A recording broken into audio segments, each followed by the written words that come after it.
She came forward because Lindsay published a statement about the sexual harassment she experienced, and Charlotte went on Twitter and said, if you want to know what it's like to work for the governor, read this story. And journalists followed up and found her, and she determined at that time that she had a responsibility to come forward, largely because the governor tried to discredit Lindsay. And Charlotte knew that he engages in this kind of behavior. He engaged in sexually harassing behavior with her, and she knew that this was a pattern, and she was not willing to stay silent any longer. This seems to be part of his routine, is to act like he needs assistance with the most mundane tasks. For example, servicing his iPhone.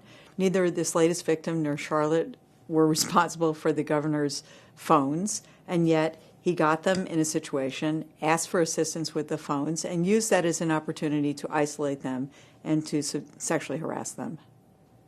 And that's what's eerily similar.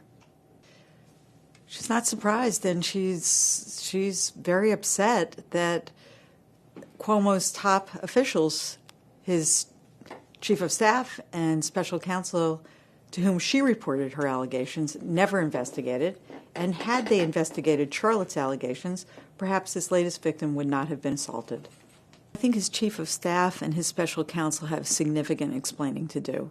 They have stated publicly that they followed the law, but the law is crystal clear that even if a complainant comes forward and says, I do not want to pursue my complaint, they have a legal obligation to follow the law and ensure that an investigation is done and that there is appropriate remedial action. They cannot simply duck behind the fact that Charlotte said, I am too scared for you to do an investigation. I am confident that the investigation will confirm that he has subjected other women to this kind of behavior. And the governor himself doesn't see anything wrong with it. He continues to say his behavior was fine. And presumably, he thinks that doing this to women is just fine. So I'm confident we're going to hear from more women and that the investigators will confirm that this is a significant pattern.